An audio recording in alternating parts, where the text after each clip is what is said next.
un martes más acá compartiendo con ustedes. El martes pasado no pudimos estar, pero hoy estamos de vuelta, así que es una bendición poder compartir esta tarde con ustedes, estar compartiendo la palabra del Señor acá con Alberto y con Andrés. Alberto, saludá. Buenas tardes, ¿cómo están? Dios los bendiga. Dios los bendiga a todos muy ricamente. Así que el martes pasado no pudimos estar porque mejoramos un poco los equipos. Seguramente nos van a ver un poco más lindo, un poco más HD seguramente. Pero así, para que sea una bendición, obviamente, verán que estamos saliendo por YouTube ahora en vivo. Así que estamos por Facebook y YouTube. Pueden compartir también por WhatsApp el vivo. Y después de que termine el programa, queda guardado, queda subido en YouTube. Si usted lo quiere compartir, lo quiere volver a ver, está ahí todos los martes anteriores, como también todas las reuniones de la semana, ¿sí? Hemos hecho unos vivos bárbaros. Vivos bárbaros, más vivos que nunca estamos. Así que estamos, bueno, hace 2 martes atrás, ¿no? El anterior, digamos que salimos, hablamos del Tribunal de Cristo. Muy, muy lindo programa, si lo quieren buscar después y verlo, ahí está también guardado. Y hoy vamos a hablar de las bodas del Cordero. ¿Sí? Hoy vamos a estar hablando un poco hasta donde lleguemos, ¿sí? Esperemos poder llegar y realmente hay un montón de riqueza en este tema, así que les invitamos, hermano, que pueda tener una lapicera, la Biblia, algo para anotar los versículos, que realmente no hay pérdida en absolutamente ninguno de los puntos que vamos a estar tocando con Alberto y Andrés. Todo es muy, muy enriquecedor. Amén. Así que bueno, arrancamos. Amén. Arrancamos con Apocalipsis, ¿no, Andrés? 19:7. 19:7. Sí, dice así la palabra: y gocémonos y alegrémonos y démosles gloria, porque han llegado las bodas del Cordero y su esposa se ha preparado. Apocalipsis 19:8 dice: y a ella se le ha concedido que se vista de lino fino, limpio, resplandeciente, porque el lino fino son las acciones justas de los santos. Apocalipsis 19:9 dice: y el ángel me dijo: escribe, bienaventurados los que son llamados a la cena de la boda del Cordero, y me dijo: estas son palabras verdaderas de Dios. Amén. Amén. Bueno, justamente ahí en ese texto está todo junto, porque con el mismo texto estuvimos viendo el Tribunal de Cristo. Amén.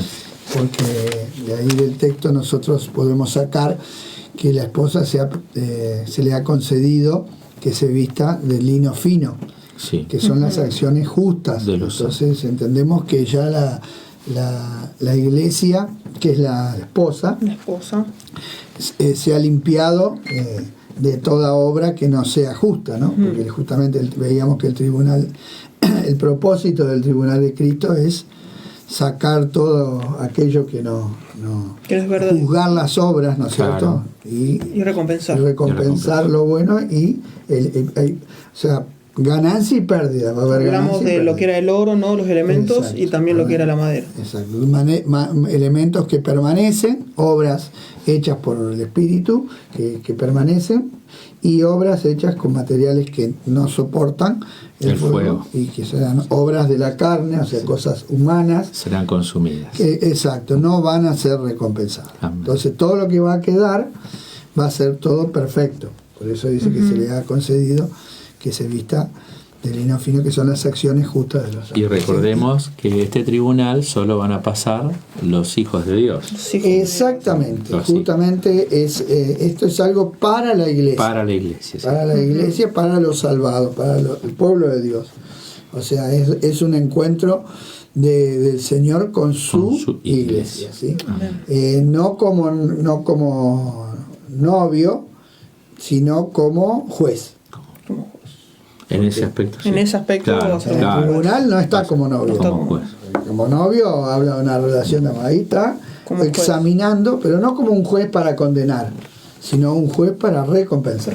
Claro. Como son los jueces que están en los eventos deportivos, claro, que juzgan quién gana o quién no gana. Que también hablamos, ¿no? Que Pablo también habla acerca de la carrera, también hace referencia. Él utiliza el deporte, ¿no? Donde hay jueces que juzgan quién gana o quién lucha legítimamente, ¿no es cierto? A quién lo hace de acuerdo, porque hablamos que todos los deportes tenían reglas, sí, y que aquel que infringe la regla es eliminado. Claro. Pero siempre hablando de la recompensa. Amén. La recompensa. Entonces, tenemos acá que el propósito de Dios es crear una esposa para su hijo. Cuando yo entiendo que cuando Dios estaba haciendo a Adán, y luego tomó de Adán una costilla y le hizo una mujer, lo que Dios estaba teniendo en mente es a Cristo y su esposa, ¿sí? Por eso el Génesis comienza con un matrimonio y Apocalipsis termina con una un boda, claro, un matrimonio. La Biblia termina con el Apocalipsis 22 hablando del regreso de Jesucristo y su esposa. El casamiento, las bodas simbolizan la unión entre el creador y lo creado. El creador es el Señor, los creados somos nosotros. Amén. En cumplimiento total por la petición que hizo Jesús, de ahí de Juan 17:21. Sí. Dice, para que todos sean uno. Claro. Como tú, oh Padre, en mí, y yo en ti. que también ellos sean uno en nosotros. Amén. Y cuando Pablo habla del matrimonio dice que ya no son dos, sino sino uno. Claro. Entonces vemos que el pensamiento de la unidad en el matrimonio, aunque son dos personas distintas, sí, que se unen en una relación, eso es lo que vamos a hacer nosotros con Dios. O sea, somos personas, no perdemos nuestra individualidad, pero nos unimos en una relación. Porque habla más o menos, digamos, no la fusión, esa unión que representa, digamos, el matrimonio, hace referencia a la importancia de nuestra unión con Cristo. Es el modelo terrenal de nuestra relación con Cristo, es el matrimonio, justamente. Es Adán y Eva. En este sentido, recordemos que si bien Dios creó muchos seres celestiales, no vive ninguno de ellos, pero Dios ha creado al ser humano para vivir en él. Por eso Dios nos ha dado la honra más grande del universo. Aleluya. La verdad, Gloria. Es algo que escapa de nosotros, de la mente humana, ¿no? Es tremendo. Siendo tan indignos y pecadores, nos hizo padre. Ser parte de Dios. Pero bueno, esto estaba en el corazón de Dios desde el principio. Amén. Y aunque el enemigo creyó que haciendo tropezar a Adán y Eva iba a frustrar el plan de Dios, no pudo, porque Adán y Eva eran una figura de lo que había de venir, que es Cristo y su iglesia, su esposa. ¿Sí? Por eso es importante, ya que es una boda y que la Biblia está escrita en el contexto hebreo. Todo el Antiguo Testamento está escrito por hebreos y casi todos los autores del Nuevo Testamento son hebreos, menos Lucas. Sí. El resto eran todos hebreos. Por lo tanto, está inmerso. Lo cultural. La cultura hebrea está en la relación que tenía Israel con Dios y la relación que Cristo vino a establecer con su iglesia. Y Jesús usó muchas figuras de las costumbres de la boda, ¿no? Amén. Y según la costumbre que había en Israel, el nuevo pacto que Jesús estableció con la iglesia es un pacto matrimonial. Es un pacto matrimonial, no es un pacto comercial, ¿no? Sino es un pacto matrimonial. Por medio del nuevo pacto, ¿no? Sí, el nuevo pacto, la iglesia está desposada o comprometida con Jesucristo. Y el casamiento o la unión, las bodas, serán realizadas en el cielo, en lo que nosotros leímos ahí en 19:9 de Apocalipsis, las bodas del Cordero. Las cuales ocurrirán luego del arrebatamiento, porque esto ocurre en el cielo, no en la tierra. ¿Sí? Y antes de que venga Cristo a la tierra, en poder y en gloria. Qué bueno dejar en claro eso también, ¿no es cierto? Está en el medio. Claro. Por eso en Apocalipsis está en el capítulo 19, después de la tribulación aparecen las bodas y después Cristo viniendo a juzgar la tierra. O sea, encontramos en ese contexto.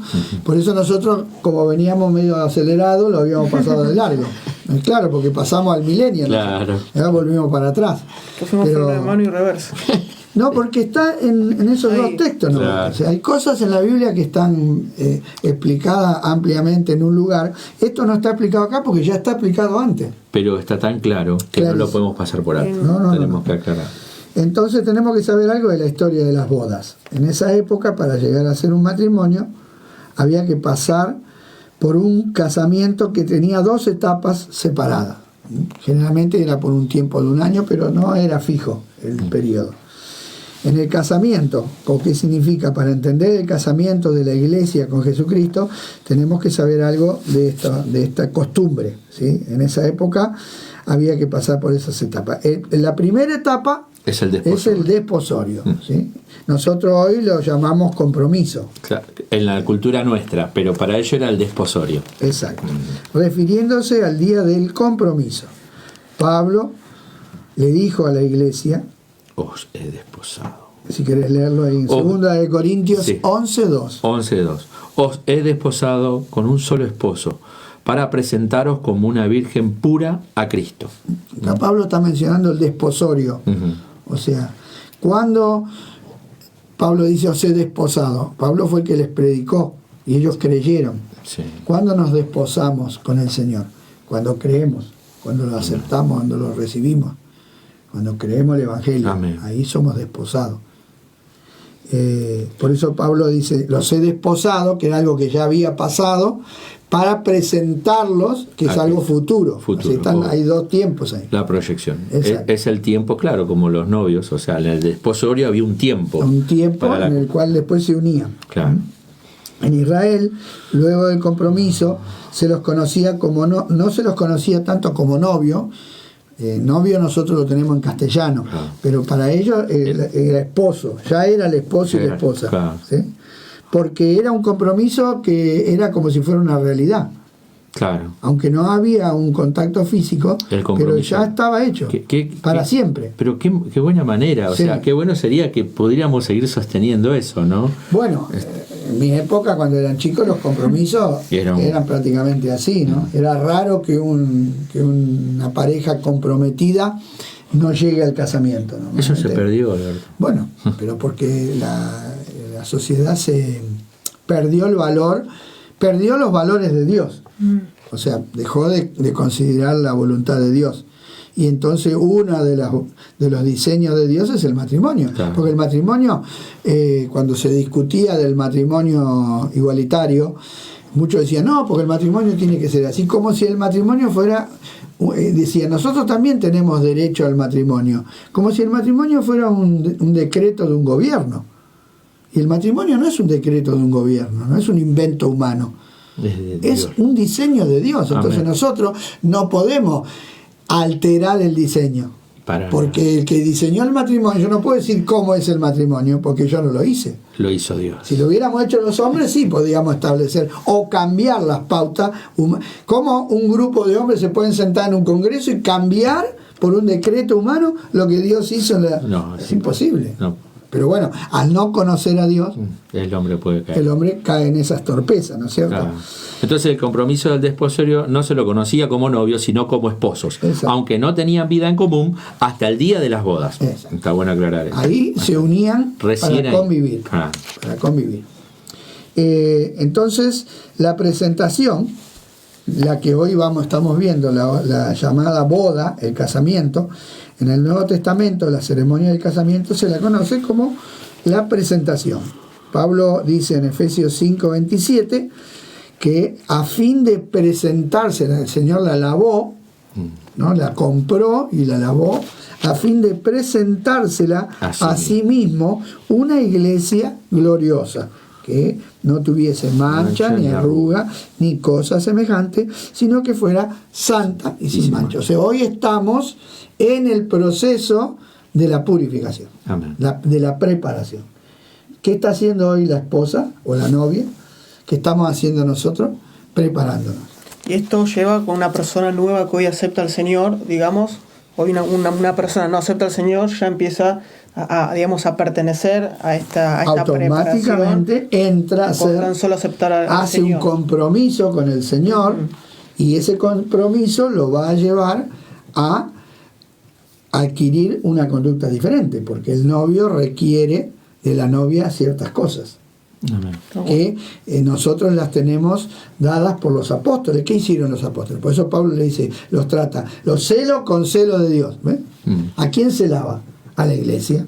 ¿Para qué? Para que se prepare. O sea, la tarea que tuvieron los apóstoles fue, porque Jesús nos enseñó todas las cosas cuando estuvo acá en la tierra. Él preparó a los apóstoles e hizo el sacrificio. Estableció la vida espiritual en ellos y ahí... E hizo el sacrificio para poder...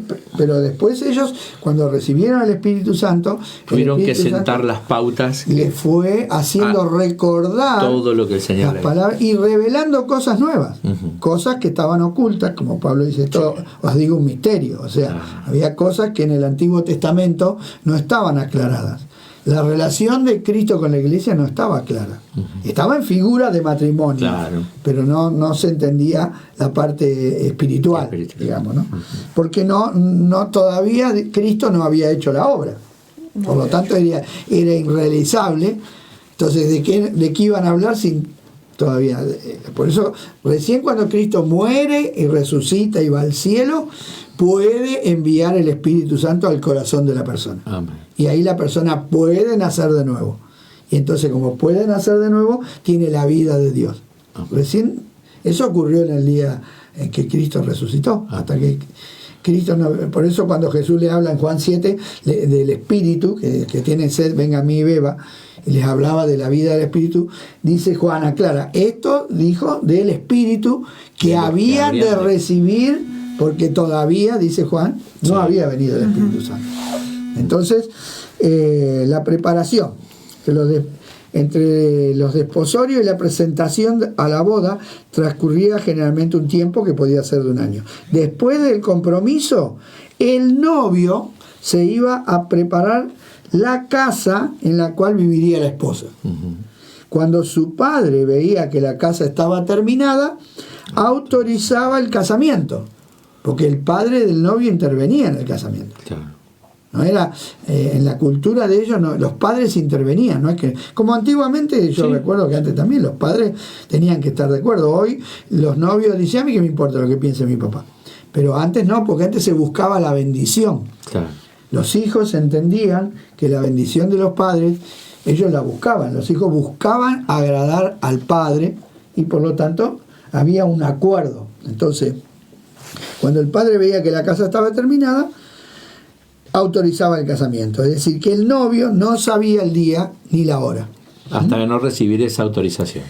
Y esto también, Diego, decía, ¿no?, que en la cultura esta, que fue lo que justo hablabas, es que en nuestra cultura es la mujer la importante, pero en esta cultura, en la judía, es el novio, digamos. Es y el padre del novio, fíjate que si él decía no, él tenía que autorizarlo. Claro, por todo esto es que Jesús dijo, en la casa de mi padre muchas moradas hay, y si así no fuera, yo no los hubiera dicho. Voy pues a preparar lugar para vosotros, y si fuere, os prepararé un lugar, vendré otra vez, y os tomaré a mí mismo, para que donde yo estoy, vosotros también estéis. Juan 14, 2 y 3. Sí. Os tomaré a mí mismo. Os tomaré a mí mismo. ¿Qué hace el novio cuando se casa? La toma la novia. Os tomaré. Porque hoy estamos en una separación física. Sí. Y también el otro versículo de Mateo 24, 36, que está ahí, si lo querés leer. Dice que...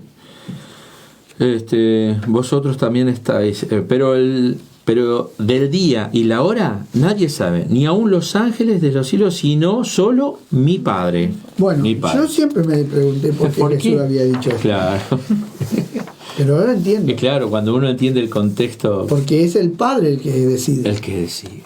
En la cultura de ellos, nosotros tienen que entender que Jesús era hebreo y las personas que lo escuchaban eran hebreos, por lo tanto ellos lo entendían perfectamente. Y lo hablaban de una manera natural porque lo tenían incorporado como parte de su práctica. Como hoy se habla de boca arriba entre nosotros. Claro. O sea, es una cosa que lo conoce todo el mundo. Claro.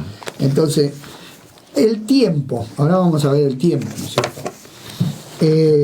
Ya lo mencionamos, pero lo vamos a aclarar más. El casamiento ocurrirá después del arrebatamiento de 1 Tesalonicenses, capítulo 4, versículo 17 en adelante, donde Pablo dice que vamos a ser arrebatados y vamos a estar con el Señor. Amén. Ese arrebatamiento nos va a trasladar al cielo. Vamos a ser trasladados al cielo.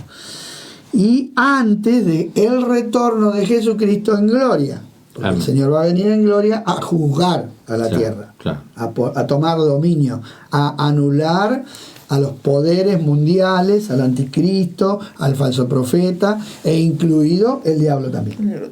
Todo poder y toda autoridad rebelde, porque son todas autoridades que hoy están en contra de la voluntad de Dios, ¿no es cierto? Después del arrebatamiento y antes del retorno de Jesucristo, después del arrebatamiento vendrá la gran tribulación y la caída de la Gran Babilonia. Exacto. Durante ese periodo que nosotros ya lo vimos, va a haber un ascenso y una caída de la Babilonia, que ya viene, como lo hablábamos nosotros, desde la época de Nimrod, desde Génesis, el enemigo queriendo edificar un gobierno mundial y tomar control y dominio, pero que en el último momento Dios le da permiso para que eso ocurra. ¿Sí? Entonces hay un levantamiento de la Gran Babilonia, de ese sistema político, económico y religioso, las tres cosas. Exacto, que se va a levantar rápidamente y va a caer en un día. Increíble. O sea, ahora, qué tremendo el gobierno de Dios, que va a poner ese sentir, incluso para que estos se manifiesten en determinado lugar y el Señor los mate o los destruya con el resplandor de su presencia. Bueno. Entonces, luego del arrebatamiento, en los cielos se dirá, después que cae la Babilonia, porque en los versículos anteriores de Apocalipsis 19 que nosotros leímos, dice, ha caído. Sí. ¿Sí? Ha caído ese sistema perverso y malo. Y hay un grito de alegría, gocémonos y alegrémonos. Así que estos, hermanos, ya no podemos empezar a gozar por adelantado. Sí, no, estos son buenas nuevas, buenas de gozo, porque esto es lo que Dios ha preparado para nosotros, hermano. Gocémonos, han llegado las bodas. Gocémonos y alegrémonos y démosle gloria, porque han llegado. Y su esposa está preparada. Se ha preparado. O sea, cuando Dios se propone hacer algo, hermano, lo hace. Entonces, esto todavía no ocurrió. Nosotros estamos viendo el futuro. Pero Dios preparó y un día va a consumar esta obra de unirse el Señor Jesucristo con nosotros para siempre. Han llegado. Y a ella se le ha concedido que se vista de lino fino, limpio, resplandeciente, porque el lino fino son las acciones justas de los santos. Apocalipsis 19, del 7 al 8. Sí. Vamos a recibir un vestido glorioso. Vamos a recibir gloria. Amén. Justamente, antiguamente en los casamientos, la gloria era el vestido de la novia. Claro. ¿O no? Sí. Todos los ojos estaban puestos a ver cómo iba a aparecer la novia vestida. Porque por más que vos vaya o todo vaya de esplendor, la gloria del era vestido, la novia, era la de la novia. Es bueno, increíble. El Señor va a compartir, en este caso el Señor va a venir en gloria. Amén. Y nosotros vamos a compartir la gloria de Él. Gloria en este caso, el Señor es glorioso y nosotros vamos a ser glorificados juntamente con Él. Han llegado. Amén. ¿Sí? Por eso del griego es enchomai, ¿no? Han llegado, han venido. El tiempo verbal es el aorista pretérito perfecto, lo cual significa que la acción está terminada. Cuando Juan ve ese momento, es algo que ya se consumó. ¿Sí? Han sido consumadas, o sea que el casamiento ocurrirá antes de que Jesús venga por segunda vez. Nosotros habíamos leído en Zacarías 14:4 que el Señor va a poner los pies sobre el monte de los olivos, que el monte se va a partir, que la venida del Señor es una cosa tremendamente poderosa y que no viene en paz, sino que viene a guerrear, viene a pelear, porque viene con espada, ya que la iglesia regresará a este planeta junto con Jesucristo. En Zacarías 14:5, que es el versículo siguiente, dice: vendrá Jehová mi Dios y con él todos los santos. Para que sean afirmados vuestros corazones, irreprensibles en santidad delante de Dios nuestro Padre y la venida de nuestro Señor Jesucristo con todos los santos. 1 Tesalonicenses 3:13. Acá tenemos a Pablo citando, seguramente conocedor del Antiguo Testamento, tomando este versículo de Zacarías, interpretándolo. Lo relata ahí. Y los ejércitos celestiales, vestidos de lino finísimo, blanco y limpio, le seguirán en caballos blancos. Apocalipsis 19:14. Eso es lo que ve Juan. Del cielo abierto, después de las bodas, porque nosotros estábamos en el versículo 9 y ahora estamos en el versículo 14. Claro. O sea, ahí Juan ve el cielo abierto y viniendo el Señor. Y también la iglesia. Y la iglesia vendrá con su esposa, dice. Exacto. Ahí está. Y yo, Juan, vi la santa ciudad, la nueva Jerusalén, descender del cielo de Dios, dispuesta como una esposa ataviada para su marido. Apocalipsis 21:2. Esto ocurrirá luego de la gran tribulación, e inmediatamente después de la tribulación de aquellos días, el sol se oscurecerá y la luna no dará su resplandor, y las estrellas caerán del cielo y las potencias de los cielos serán conmovidas. Entonces aparecerá la señal del Hijo del Hombre en el cielo, y entonces lamentarán todas las tribus de la tierra, y verán al Hijo del Hombre viniendo sobre las nubes del cielo con poder y gran gloria. Mateo capítulo 24, versículos 29 y 30. Esta es la venida del Señor en gloria a la tierra visible, no es el arrebatamiento. Claro, esta es luego del arrebatamiento. Y viene con su novia. Amén. Los ejércitos celestiales que vendrán con Jesucristo en su segunda venida serán los creyentes, la iglesia, los que han sido llamados por Dios, pelearán contra el Cordero y el Cordero los vencerá, porque Él es el Señor de señores, el Rey de reyes, y los que están con Él son llamados y elegidos y fieles, de acuerdo a Apocalipsis 17, 14. O sea, los que vienen con Cristo son llamados, nosotros somos llamados, elegidos, nosotros somos, y fieles. Gloria. Por eso dice ser fiel. Amén. O sea, somos nosotros, los cristianos, los creyentes. Esto es en Apocalipsis 17:14. Muy bien.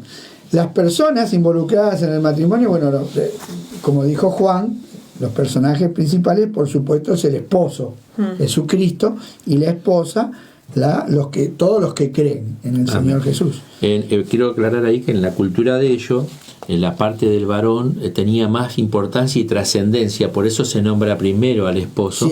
Siempre, claro. Por ahí en nuestra cultura se perdió un poco eso, pero la prioridad aquí tenía al varón.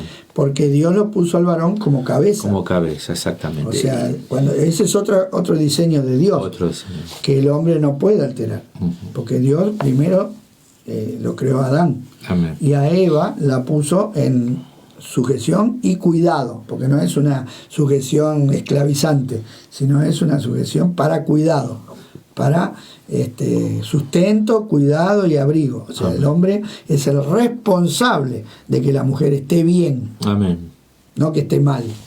No, porque muchos toman eso de que toman, claro, como un señorío dictatorial. Claro, no, es un señorío para proveer, para cuidar, para guardar, para acompañar, para guiar. Y la mujer acompañando y ayudando, ayuda idónea. Amén. Como dice, ¿no? Amados, amar a su esposa como Cristo amó a la iglesia. Justamente, Pablo toma la figura del matrimonio humano que se ve a nuestra relación espiritual con Cristo, que no se ve. Siempre el Señor tomaba las cosas terrenales y las trasladaba a una interpretación espiritual. Amén. El apóstol Pablo hacía exactamente lo mismo. Entonces, el esposo y la esposa... La iglesia en este caso. Además de estos personajes, algunos piensan que en la cena de la boda habrá otro personaje conocido por ellos como los llamados, o los invitados, o los amigos. Pero esto no es así, como veremos a continuación. Bueno, acá queremos aclararlo porque hay un concepto que yo lo vi mucho, porque estuve leyendo mucho sobre este tema, de que como ahí dice que la iglesia se le ha concedido y después dice, gocémonos, los que han sido llamados a las bodas del Cordero, algunos interpretan que los llamados no es la iglesia, o sea que es un grupo de convidados o de invitados. Y entonces muchos piensan que los invitados son los que pertenecen al Antiguo Testamento, que están fuera de la novia. Ese es el concepto. El concepto, por eso queremos aclararlo. Entonces, ¿por qué algunos piensan que habrá llamados? O sea, llamados a invitados. Se basan en el siguiente texto: bienaventurados los que son llamados a la cena de la boda del Cordero. Apocalipsis 19:9. Ellos creen que llamado quiere decir invitados. Es más, en algunas versiones de la Biblia están traducidas así, invitados. Pero ¿por qué piensan de esta forma? Veamos, llamados, la palabra llamado en el griego es kaleo, que significa llamado, convocado o invitado. Como una de las acepciones es invitado, interpretan, pero no recordemos siempre que una palabra tiene que interpretarse de acuerdo al contexto en que se habla. Claro. Entonces, en este caso, son llamados. Los llamados son todos los verdaderos creyentes, los que forman parte de la iglesia, porque la iglesia es la asamblea de los que han sido llamados por Dios. Justamente la palabra iglesia, que no es una palabra castellana, es una transliteración del griego directo, no está traducida. Iglesia, de la palabra griega es eclesia, o eclesia, que significa llamados afuera. Está compuesta de dos palabras. Que es un prefijo. Es una combinación de dos palabras. Claro. Ek significa fuera, sacar. Y kaleo, que significa llamados. Claro. O sea, ¿quiénes son los llamados? Nosotros, porque hemos sido llamados. El sentido común de la palabra es la asamblea de los que han sido llamados a salir de sus hogares para reunirse en un lugar público, una asamblea. Claro. Es lo que la cultura griega tenía, la política y todo eso. Ellos se manejaban con democracia, claro. De ahí de la cuna de la democracia, ¿verdad? Ahora, en el sentido bíblico o religioso, es la reunión de los que han sido llamados por Dios para salir del mundo. Amén. Del sistema de este mundo. No del mundo físico, sino del sistema perverso y malo, contrario a Dios, que se llama mundo en la iglesia. En la Biblia, perdón, porque en la Biblia tenemos mundo como planeta y también tenemos mundo como un sistema perverso. Y también tenemos a mundo como conglomerado de las personas. Por eso Juan dice: de tal manera amó Dios al mundo. Por un lado vemos que Dios aborrece al mundo y por el otro lado vemos que Dios ama al mundo, entonces parece una contradicción. Pero ahí tiene dos significados diferentes, por eso hay que interpretar bien las escrituras, ¿verdad? Entonces, en Grecia la eclesía era la asamblea principal de los ciudadanos, ¿sí? Los cuales eran llamados a salir de sus casas para reunirse en asamblea. Esto era... Ahora, cuando se tradujo la Biblia del Antiguo Testamento en Alejandría, lo que nosotros conocemos por la Septuaginta, claro. Que fue una reunión de sabios que tradujeron, porque para la época antes de Cristo ya había el imperio babilónico había caído y vino el imperio griego. Claro. Entonces ya se empezó a hablar el griego. Entonces los hebreos que vivían en diferentes lugares se encontraron con que se hablaba más el griego que el hebreo. Entonces, el famoso koiné. Claro, el griego popular viene. Claro. Entonces decidieron trasladarla y buscaron una palabra y encontraron esta palabra, que es eclesía. Eclesía. ¿Sí? Que significa la asamblea convocada por Dios. Para Dios, los cristianos hemos sido llamados fuera del reino de las tinieblas y en espíritu estamos congregados alrededor de Jesucristo. Amén. Los santos del Antiguo Testamento no serán invitados ni amigos, porque serán parte de la esposa. Los judíos creyentes del Antiguo Pacto y los cristianos del Nuevo Pacto hemos sido unidos por Dios en un solo conjunto, al punto tal que somos un pueblo. Y acá sí vamos a buscar Efesios 2, 14, dice: porque Él es nuestra paz, que de ambos pueblos, y acá Pablo está hablando de los judíos y gentiles, hizo uno, derribando la pared intermedia de separación. Que esta pared estaba en el templo. Esta es la pared que separaba a los gentiles y los judíos. En el templo había una pared, había un patio exterior donde podían llegar los gentiles, pero luego había una pared y un cartel que decía que si un gentil atravesaba esa pared, era muerto irremisiblemente, no podía entrar al templo. Los gentiles estaban excluidos del templo. Incluso en el tiempo de Jesús, ¿te acordás cuando los griegos lo fueron a ver? Que Jesús salió afuera. Exacto. Pero ellos no pudieron entrar. No. Claro, era algo... No, y después a Pablo, para querer matarlo, lo acusaron de haber metido un gentil adentro del templo, y eso era una herejía, claro. ¿Verdad? Entonces, en el 2.14 dice que somos un solo pueblo. En el 2.15 dice: aboliendo en su carne las enemistades, la ley de los mandamientos expresados en ordenanzas, para crear en sí mismo de los dos un solo y nuevo hombre, haciendo la paz. O sea, tenemos un pueblo, un solo hombre y nuevo. Ahora ya no hay ni judío ni griego. Hay un nuevo hombre, una nueva criatura que está en Cristo, nueva criatura es, ¿verdad? Y en el versículo 16, y mediante la cruz reconciliar con Dios a ambos en un solo cuerpo, matando en ella las enemistades. Un solo cuerpo, el cuerpo de la novia. La novia. Como todo el cuerpo tiene una unidad. Jesús. Amén. Y en el versículo 19 dice, así que ya no soy extranjero ni advenedizos, sino conciudadanos de los santos y miembros de la familia de Dios. Ahora somos ciudadanos del cielo y miembros de la familia de Dios. Edificándonos, dice, sobre el fundamento. Y en el 21 dice, en quien todo el edificio bien coordinado va creciendo para ser un templo santo en el Señor. Un templo. Amén. Porque solamente un templo podía haber en Israel. No podía haber dos. Claro. Por eso cuando Jeroboam hizo un lugar de adoración aparte en Samaria, Dios lo tomó como una afrenta y hizo desviar al pueblo a la idolatría. Claro. Porque en realidad era un solo lugar. El lugar en realidad, vamos a aclarar un poquito ahí que si bien ellos tenían sinagoga en todos los lugares, o sea, en los últimos tiempos, ¿no? Porque, perdón, la sinagoga surgió después de que fueron cautivos, claro. Hasta la primera cautividad no había. Pero aparte, solo lugar. Claro, pero había esos lugares donde ellos, pero en realidad el templo era uno solo, donde en las sinagogas quizás iban a leer la palabra, a instruirse, a hacer alguna que otra oración, pero el templo era uno solo. Es que en Babilonia no tenían templo. No tenían, claro. Porque la sinagoga apareció al perder el templo.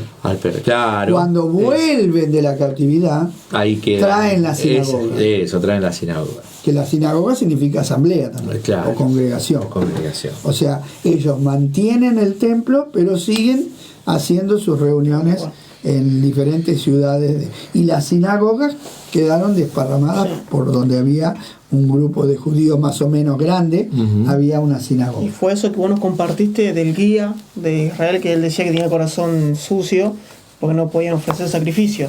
Exacto. Hoy, en Israel no hay templo.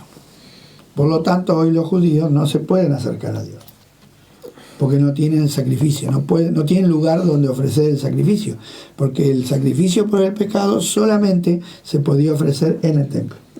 Entonces no tienen lugar, porque Dios les quitó el templo, porque Dios levantó otro templo, nosotros pero ellos no lo pueden. Ellos no lo pueden creer.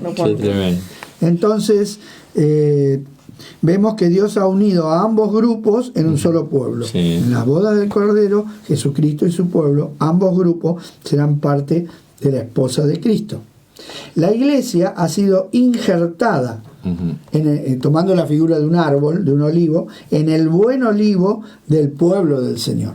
El buen olivo es Israel. Que habla de Romanos. Por eso el olivo, la vid, representaban a Israel. Por eso Jesús dijo, yo soy la vid verdadera. Él era un verdadero israelita, un israelita como deberían haber sido todos los israelitas, ¿verdad? Entonces nosotros fuimos injertados.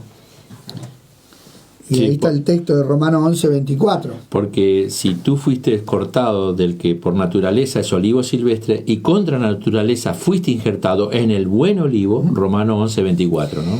El olivo natural es el hombre natural. Es el hombre sin Dios. Claro. Y Dios nos saca del olivo natural y nos coloca en Cristo. Por eso somos nueva criatura, somos injertados.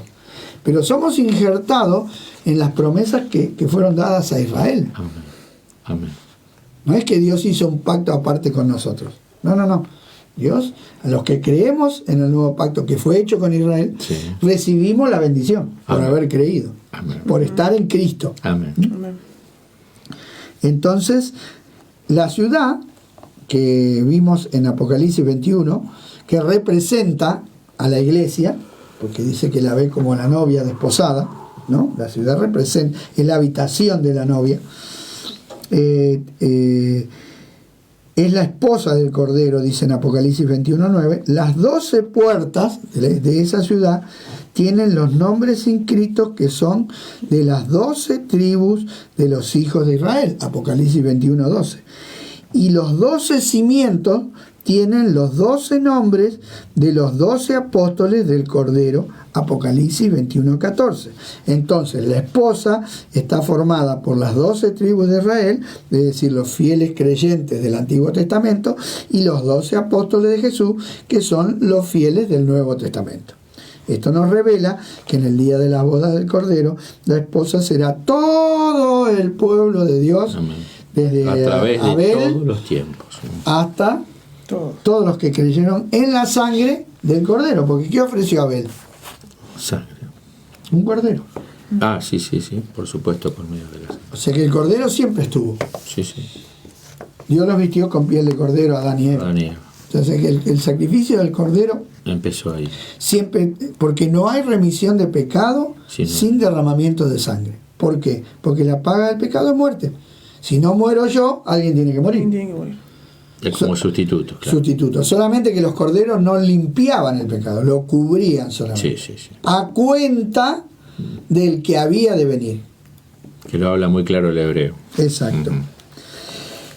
El cordero. Los santos del antiguo pacto confiaban en que sus pecados eran perdonados gracias a la muerte del cordero, aunque no entendían el significado del simbolismo. O sea, no entendían que era el Mesías. Claro. En ese momento no lo entendían. Aunque estaba revelado, pero no. Por eso dice, los santos del nuevo pacto creemos que nuestros pecados han sido perdonados gracias a la muerte del Cordero de Dios. O sea, nosotros sí lo entendemos, porque ya es un hecho. Claro. Para ellos no era un hecho. O sea, ellos tenían problemas con la primera venida de Cristo como nosotros tenemos con la segunda venida. Porque como todavía no vino, estamos, será así. Pero igual el hecho de no entender el simbolismo no quita la fe. Que fe en la palabra de Dios, fe en lo que Dios dice. Ahora, si Dios lo dice y yo no lo entiendo y lo creo, listo. Porque Dios no me manda a entender, me manda primeramente a creer y obedecer. Amén. Después voy a entender. Porque muchas veces queremos entender primero para obedecer. Y eso no está en la matemática de Dios. No, al revés. Claro. Por la fe entendemos, dice. Claro. Por la fe entendemos. Sí. Cuando creemos, entendemos. Por eso, ya que los judíos tenían fe en el Cordero sacrificado, y ya que nosotros también tenemos fe en el Cordero sacrificado, todos juntos, judíos y gentiles, partiremos hacia el cielo en el día del arrebatamiento, porque la salvación es por fe y no por entender simbolismo bíblico. Por eso la Biblia anuncia en el Antiguo Testamento: el justo por su fe vivirá, Habacuc 2:4, y en el Nuevo Testamento: el justo por la fe vivirá, Romanos 1:17. Ahí están los dos. La unión. Tanto el antiguo como el nuevo. Porque muchas veces cuando uno no entiende, piensa que la salvación en el Antiguo Testamento era de una manera, claro, y que ahora Dios cambió el método. Y esto yo lo creía. Porque uno cuando mira así por arriba y al no entender el simbolismo, entonces decimos, bueno, hasta Cristo era una cosa y después de Cristo es otra. Es más, hay gente que piensa que Dios en Cristo se abuenó, que antes era un Cristo, antes era un Dios malo, que mandaba a matar gente, que qué sé yo, un montón de cosas, y que ahora se hizo bueno y no manda a matar a nadie. Y resulta que eso es algo totalmente contrario a la Escritura, hermano. Y por eso es muy importante estudiar la Escritura a fondo, ¿no es cierto? Es decir, si todos hemos sido salvos por la fe, todos seremos parte de la esposa celestial. Como por ejemplo los grandes siervos de Dios de la antigüedad, Noé, Abraham, Daniel, etcétera, todos los judíos que fueron fieles a Dios y todos los que creemos en Jesucristo. Porque ¿cuántas mujeres puede tener el hombre? Una. Entonces no puede haber dos esposas. No puede ser los de antes una esposa y nosotros otra esposa, ¿no? Tenemos que ser uno. Amén. El pacto. Sí. Algunos entienden que las bodas celestiales, los santos del Antiguo Testamento, estarán como amigos, como invitados, pero si con los santos del Antiguo Testamento celebró Dios un pacto de matrimonio y con los santos del Nuevo Testamento celebró un pacto matrimonial, entonces en las bodas celestiales el Señor se casará porque los dos fuimos desposados.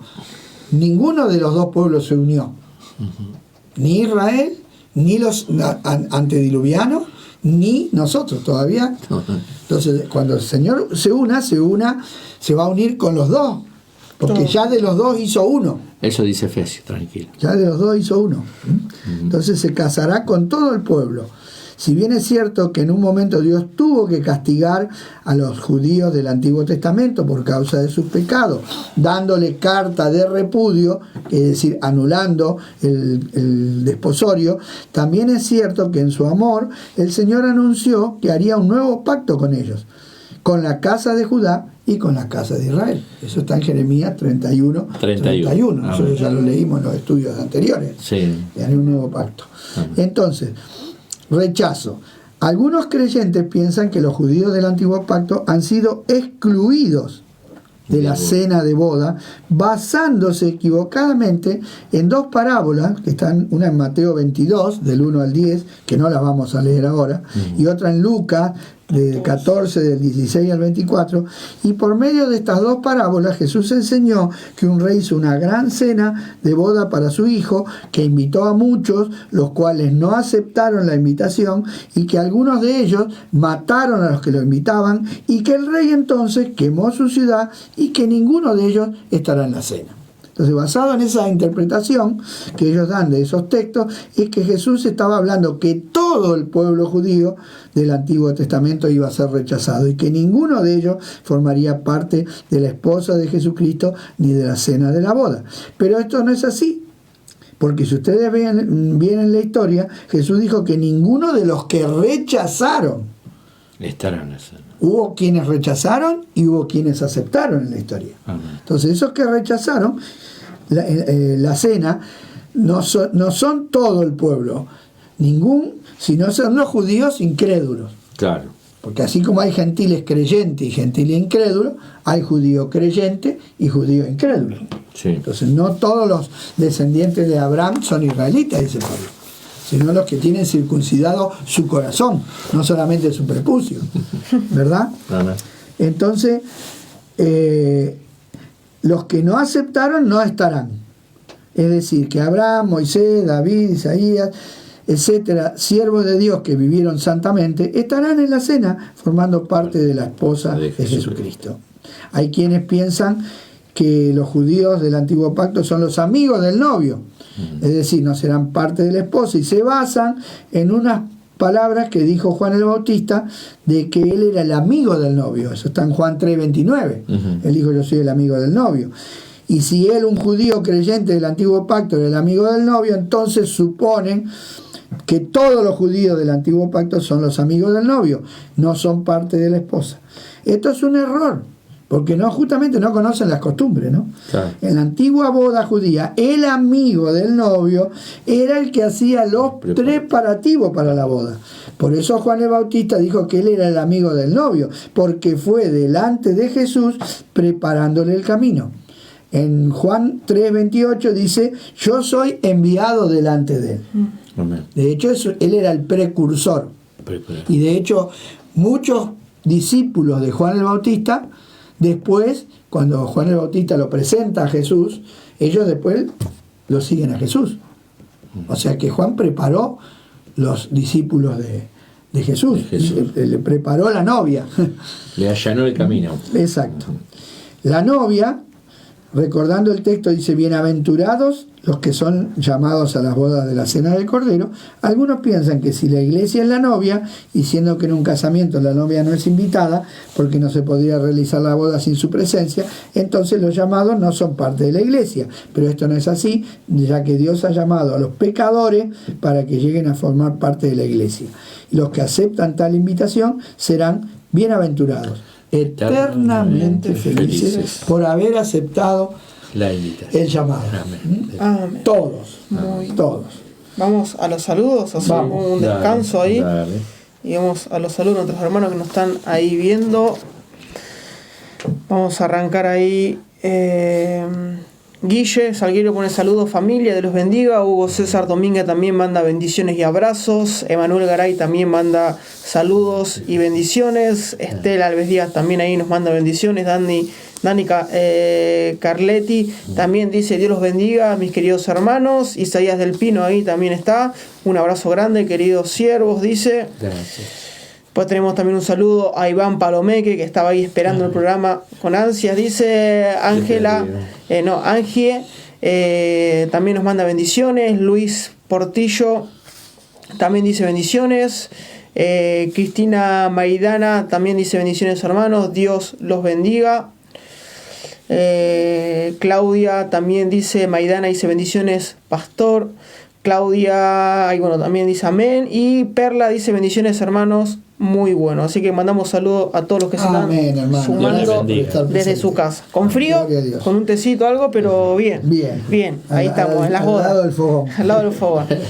Bueno, que no se apague el fuego del Señor, ¿no? Eso es lo importante. Otra cosa que queremos brevemente tocar es un pensamiento que no todos los cristianos van a ser arrebatados, ¿sí? Que algunos creyentes piensan que la esposa de Jesucristo no estará formada por todos los creyentes, sino por un grupo especial que supuestamente son los que han recibido algo especial de Dios, una llenura especial del Espíritu Santo, ¿no?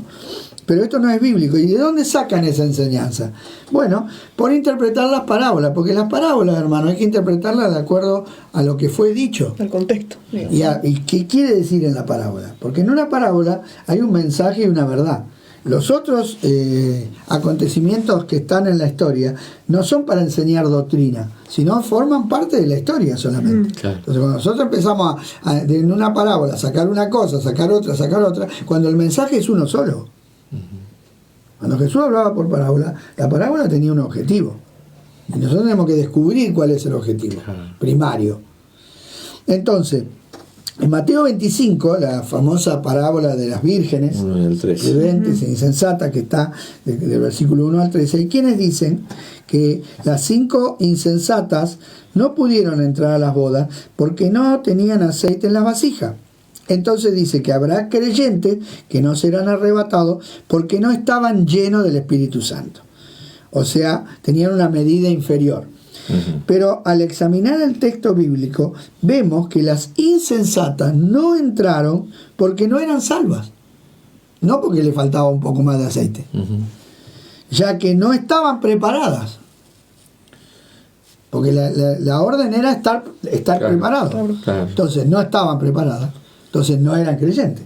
Porque si a mí me dicen que me prepare y yo no me preparo, soy un incrédulo. Y ahí dice, no, sos frío o sos caliente. Exacto. Sí. Es decir, que tenían la lámpara, pero no tenían vasija con aceite como tenían las otras señoritas prudentes. Amén. Quiere decir que estas no eran salvas. Jesús les dice, no las conozco. Esa expresión la usó más de una vez. Y esa palabra, no os conozco, apartado de mí, viene después, ¿no? Exacto. Entonces, en Juan 10:14 dice que Jesús conoce a los que son suyos. El pastor conoce la oveja y la oveja conoce al pastor. Y si el esposo no las conoce, es porque no son salvas. Lo mismo le dice a los que profetizaron, hicieron milagros, Mateo 7. Sí. Le dice la misma frase. No os conozco, apartados de mí. Correcto. Y ahí aclara, obradores de maldad. ¿Por qué les dice? ¿Porque profetizaron mal? ¿Porque predicaron mal? No. Es porque no estaban convertidos. Claro. Eran obras, sus obras, ¿cómo eran? Malas. Entonces tenemos que ver que en esta parábola, según esta comparación, no es que habrá un grupo que no entrará al cielo por no estar lleno del Espíritu, sino que no va a entrar al cielo porque no son salvos. La Biblia dice que todos los creyentes somos cuerpo de Cristo. Todos. No hay dos grupos. El ser humano es muy de hacer, ¿no? Distinción. Élites y hacer grupos selectos. Y esas doctrinas se empezaron a meter cuando vinieron los gnósticos, porque ellos se consideraban superiores, eran un grupo que tenían un conocimiento superior. Y entonces empezaron, y ese pensamiento hoy sigue actuando, pero el Nuevo Testamento revela, si ustedes leen 1 Corintios 12, dice que aunque somos muchos miembros, diversos miembros, distintos, pero el cuerpo es uno solo. Hay un solo cuerpo. El cuerpo de Cristo no está dividido. Y una sola cabeza, que es Cristo. Amén. Por lo tanto, si el arrebatamiento fuera parcial, entonces, en el día del casamiento de Jesucristo con la iglesia, la esposa le va a faltar un pedazo. Es decir, algunos miembros no los va a tener. ¿Será que Jesús se va a casar con una novia que le faltan? Imagínate, ¿no? Unos brazos, una mano. No, hermano. Los que lleguemos somos todos los que tenemos que llegar, los elegidos y fieles. Por eso son llamados elegidos y fieles. Si los cristianos carnales se quedaran en la tierra, entonces esto quiere decir que la entrada al cielo es por obra, porque por nuestros esfuerzos personales, por nuestra conducta. Pero esto no es así, pues la entrada al cielo es por gracia, por la obra de Jesús, por su sangre derramada. Esto revela que todos aquellos cuyos pecados han sido perdonados, gracias a la sangre del Cordero, entrarán en el cielo. Esto nos muestra que no hay tal cosa en la Biblia como un arrebatamiento parcial. En consecuencia, todos los cristianos serán arrebatados. En este punto debemos aclarar que al hablar de cristianos, estamos hablando de cristianos verdaderos, ¿no? No estamos hablando ni de cristianos nominales que dicen, pero no son cristianos, claro, ¿sí? O de apóstatas, personas que estuvieron un tiempo y después se volvieron para atrás, o algunos que rechazan la gracia de Dios al tomar la gracia de Dios como libertinaje. ¿Qué quiere decir? Que bueno, como Dios perdona pecado, entonces hagamos males para que nos vengan bien. Sí. Y todas esas cosas son rechazadas, porque acá se confunde la entrada al cielo con el tribunal de Cristo, que es lo que vimos en el otro programa. Una cosa es mi recompensa y otra cosa es mi salvación. Claro. Mi salvación es gratuita, mi recompensa no. Ahí sí van a ser evaluados. Claro. Y no es lo mismo ser carnal que espiritual. Porque Pablo le está hablando a los carnales y les dice, van a perder su recompensa, aunque serán salvos, como por fuego. ¿Es verdad que lo vimos? Sí. Entonces, a veces si se lee así ligeramente, ¿no es cierto?, se interpreta mal y se toma lo que habla de recompensa como salvación. Porque no hay forma de ganarme yo el favor. Exacto. Cuando los primeros judíos quisieron agregarle a la salvación obras, en el caso de los judíos la circuncisión, sí, Pablo automáticamente no, esto no puede ser.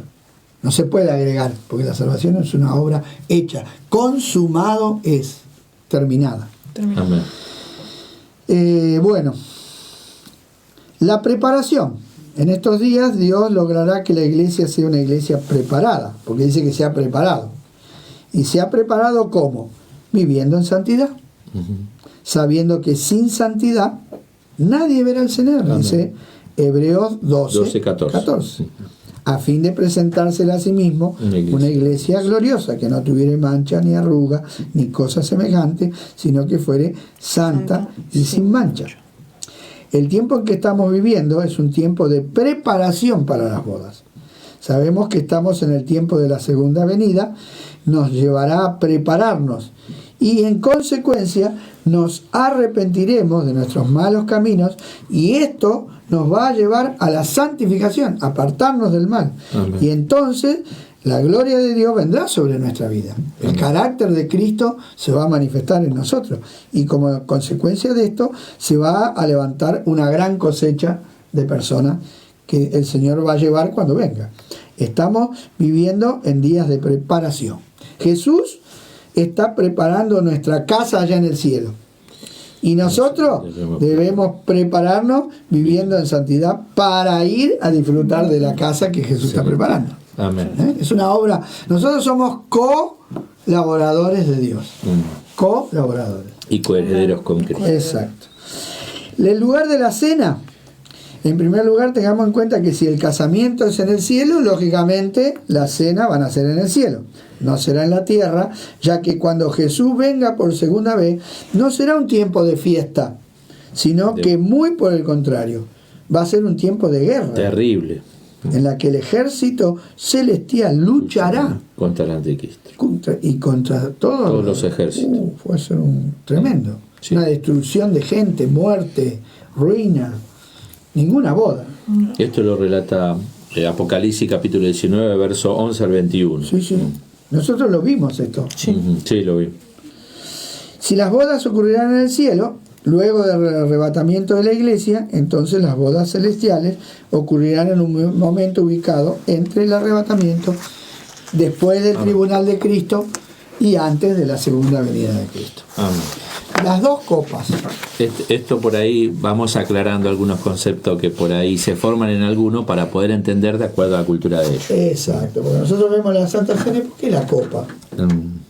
Porque nosotros, por ejemplo, no le damos importancia a la copa. No. Sin embargo, para la cultura de ellos tenía la comida. No. Tal vez es más importante la comida que la copa. Sí. Sí. Claro, porque esa es nuestra cultura. Muy bien, la copa del pacto, porque era una copa que representaba el pacto matrimonial. Sí.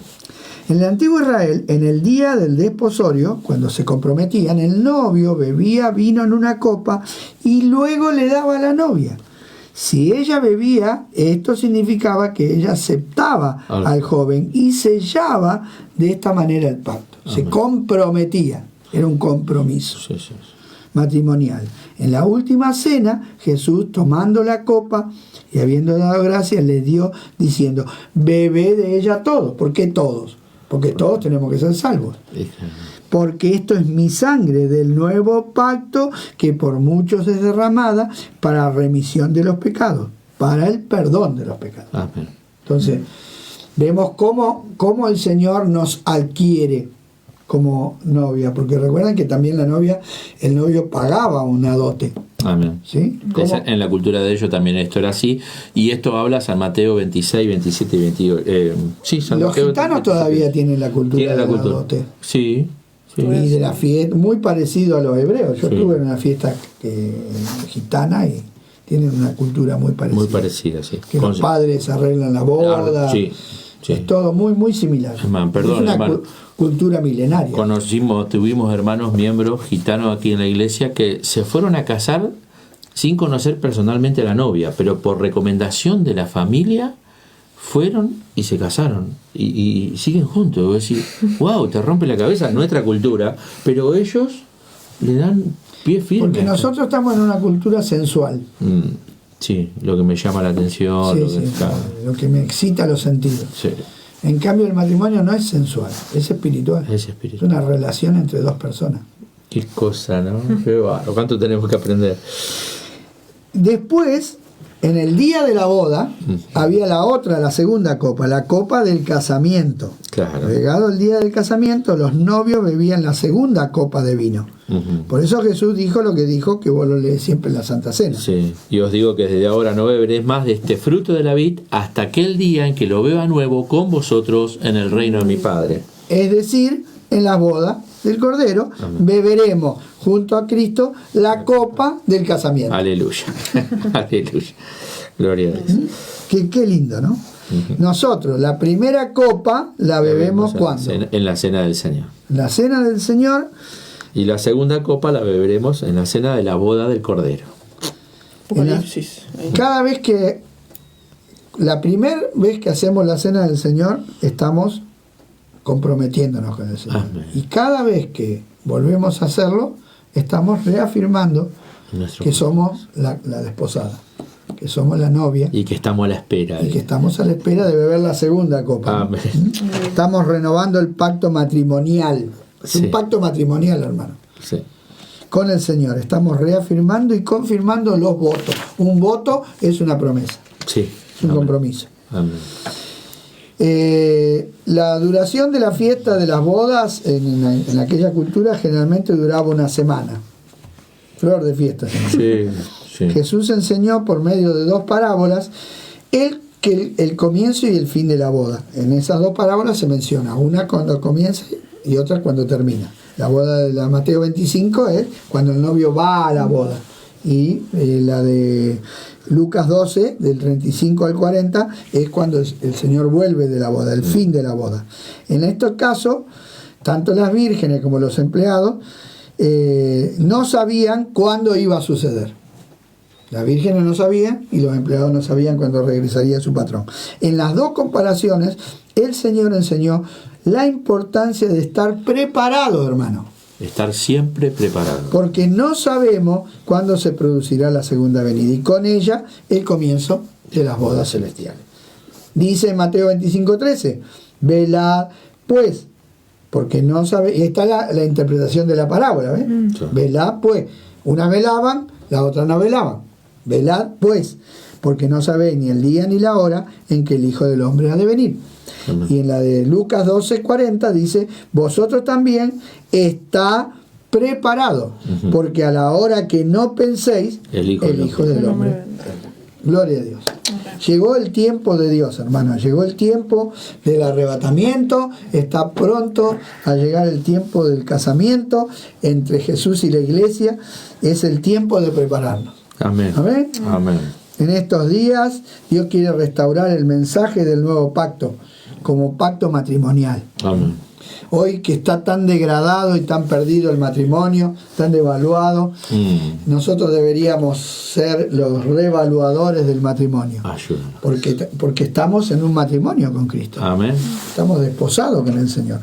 Las verdades sobre el antiguo pacto y el nuevo pacto como pactos matrimoniales prácticamente no se conocen. No se conoce. Los judíos entienden que el antiguo pacto fue un pacto matrimonial. Si ustedes no tenemos tiempo de aclararlo hoy lo estuvimos leyendo en el Sinaí, todo el proceso que Dios hizo con Israel fue un pacto de matrimonio. El Señor se desposó con Israel y Él fue un marido para Israel, solamente que Israel no fue fiel. Eso lo habla 1 Corintios 10. No fue fiel. No fue fiel. Y dice Jeremías, se queja, ¿dónde está la fidelidad de tu desposorio? Le dice, ¿qué hice yo? ¿Qué mal cometí? ¿Qué pasó con vos? Que me era fiel y después te fuiste. Eso es lo que sucede cuando se pierde el amor. Qué tremendo. ¿Verdad?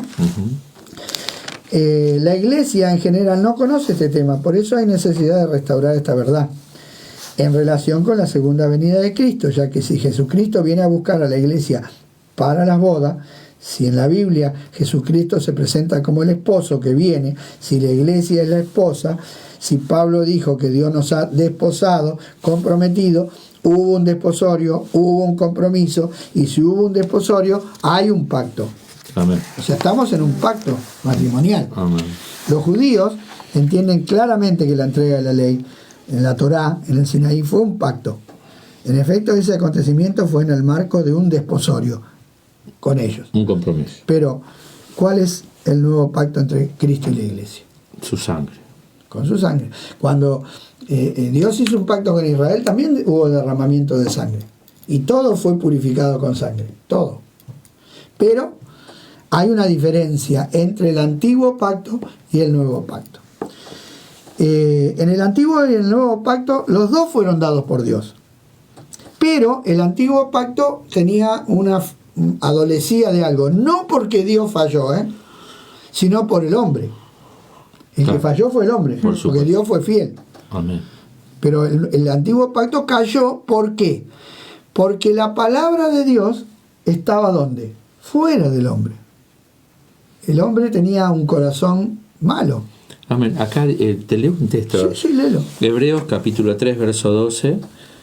Pablo haciendo hincapié de que no nos pase a nosotros lo que le había pasado al pueblo judío. Mira, hermano, que no haya ninguno en vosotros corazón malo de incredulidad para apartarse del Dios vivo. Antes exhortaos los unos a los otros cada día entre tanto que se dice hoy, para que ninguno de vosotros se endurezca por el engaño de pecado. Porque somos hechos participantes de Cristo con tal que retengamos firmes hasta el fin nuestra confianza del principio.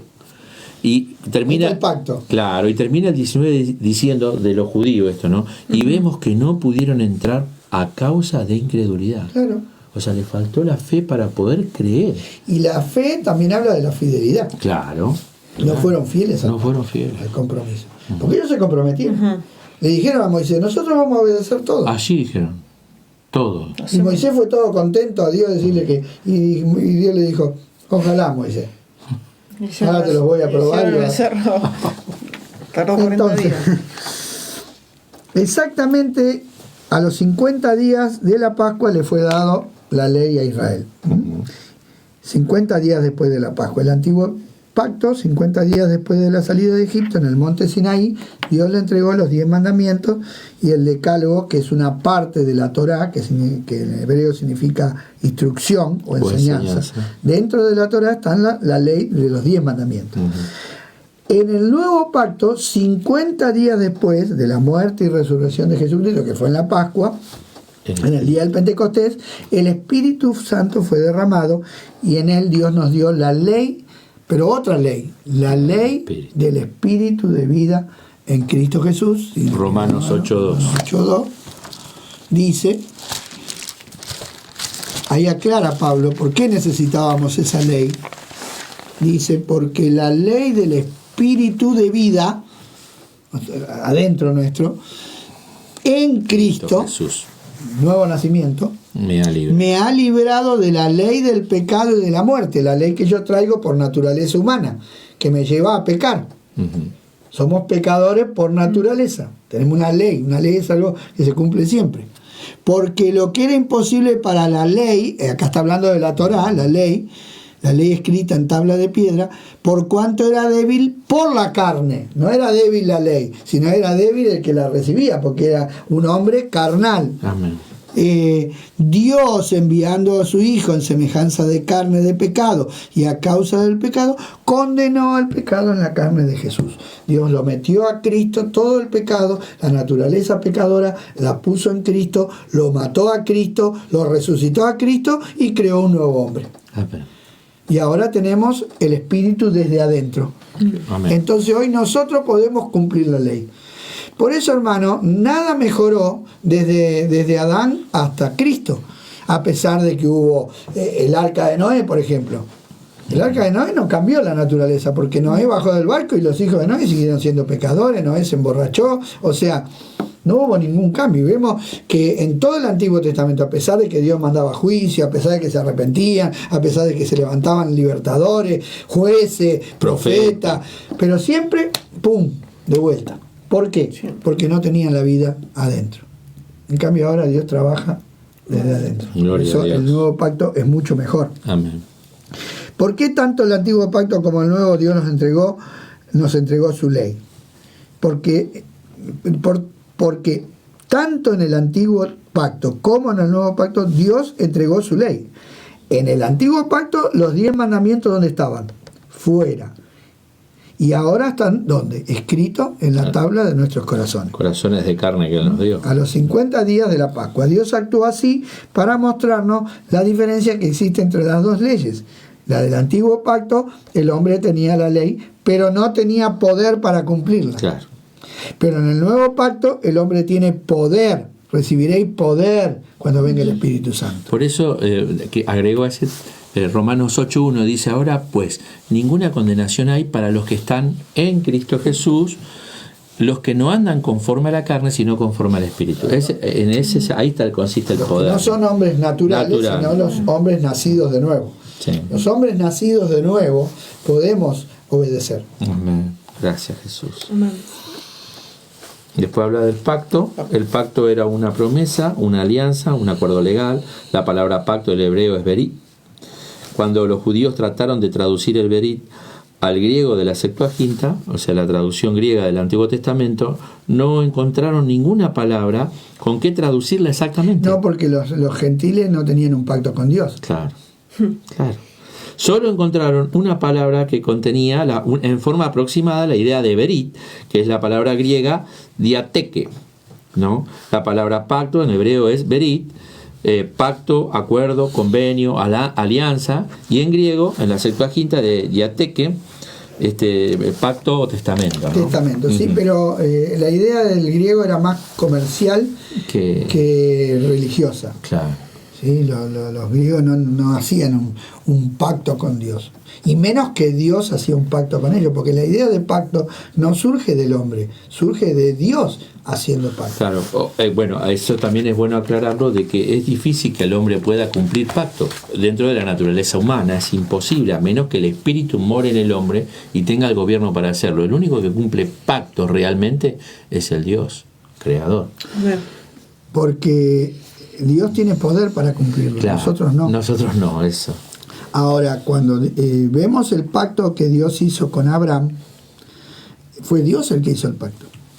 Y fue Dios el que pasó por el medio, porque la costumbre en la época de Abraham, cuando se hacía un pacto, ¿qué se hacía? Se tomaban animales, se los partía por el medio, se los mataba, y en el medio quedaba un camino. Y por ese camino pasaban las dos personas, como diciendo, cualquiera que rompa el pacto merece que le pase lo que le pasó a los animales, o sea, que lo partan por el medio. Era muy fuerte, la verdad que era una figura muy fuerte, ¿no? Como diciendo, si no cumplís el pacto, morís. Era un pacto de vida o muerte. Pero cuando Dios hace el pacto con Abraham, Abraham solamente mira y cree, porque el que pasó por el medio fue Dios nomás. Claro. Porque fue un pacto de solamente, no es que Dios se puso, che, Abraham, ¿querés que hagamos un pacto? Bueno, sí, no. Dios dijo, de cierto te bendeciré.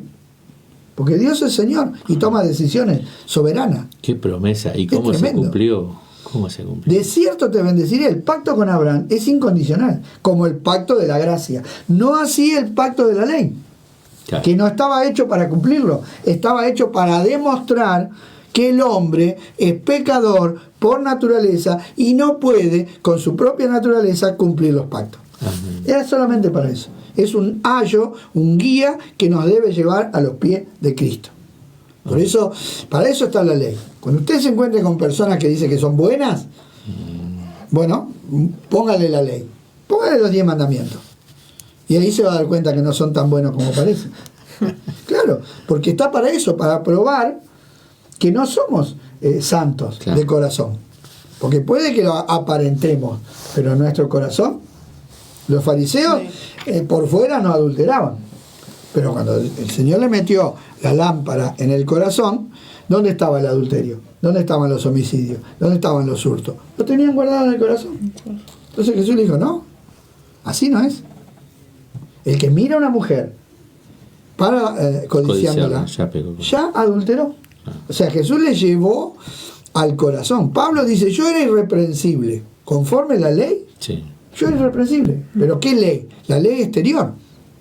Pero cuando yo vine a Cristo, me di cuenta que era un pecador. Entendí lo que era la codicia. Se dio cuenta que él tenía codicia en su corazón.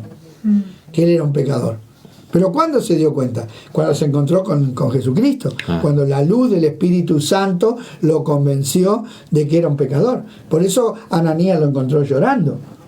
Porque fue convencido de que él era un hombre perverso, que la irreprensibilidad que él decía tener, como la tenían los fariseos, era solamente exterior, que no era una cosa de corazón.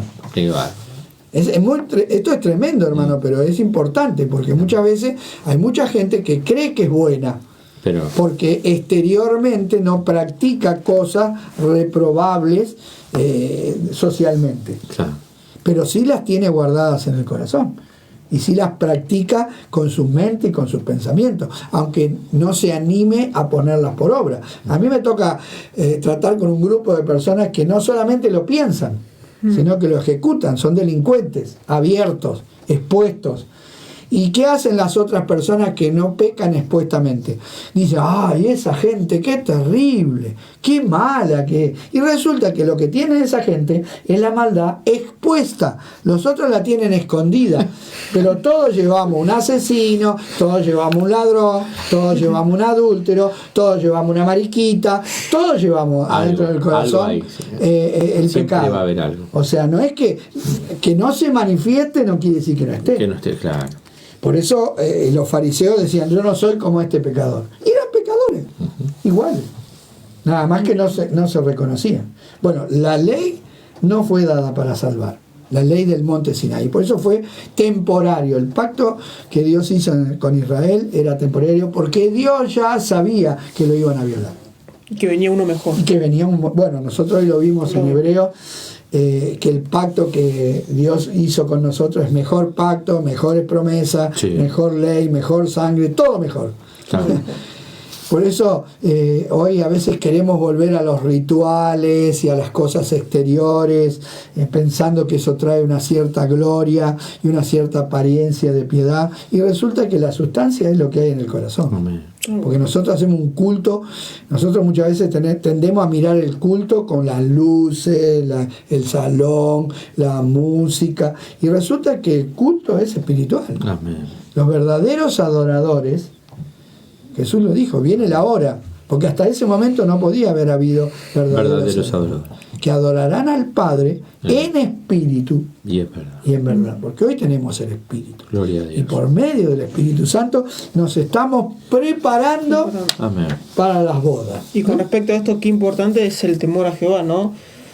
Hablando, porque uno cuando camina sin el temor a Jehová... Pero Juancito, el temor a Jehová es fruto del Espíritu. Sí. Uno de los... en Isaías 11, vos tenés 6 frutos del Espíritu. Ahí. Y dentro de los 6 está el temor a Jehová. Por eso el candelabro que representa el Espíritu tenía un eje central y 3 brazos de un lado y 3 brazos, son 6. ¿Sí? Y mira lo que dice Isaías 11 y te vas a dar cuenta. Dice: y reposará sobre él el Espíritu de Jehová. Acá tenés eso. Luego, punto y coma, espíritu de sabiduría y de inteligencia, de consejo, de poder, de conocimiento y de temor de Jehová. Miren todas las cosas que produce el Espíritu Santo en nuestro corazón. Esto no es adquirido en una facultad, este no es un conocimiento natural, esto no es un consejo natural, esto no es un poder natural, esto no es una inteligencia natural, no es una sabiduría natural, no, es sobrenatural, es espiritual. Amén. Y eso lo produce el Espíritu. Es muy importante, hermano, porque si no queremos lograr con nuestro propio esfuerzo agradar a Dios, y es imposible. No podemos. Es imposible. Pero gloria a Dios que hoy... Gloria a Dios que tenemos esta maravillosa... Somos la novia. Promesa, oportunidad, tal cual. Sí, de poder creer. Nos hemos desposado, estamos desposados. Sí, bueno, llegamos hasta acá, llegamos hoy con el tiempo, llegamos bien, perfecto. Pasó rapidísimo la hora, así que una bendición, sí, poder compartir esta reflexión y este punto, ¿no? de vista que Dios nos hace ver acerca del Hay matrimonio. Muchas cosas más nos quedamos, pero bueno, quedaron pero creo que se dio, digamos, lo concreto. Lo más importante. Después hay mucho más, digamos, que también... El que busca va a encontrar. Si buscas, vas a encontrar. Así que bueno, hermano, hasta acá llegamos.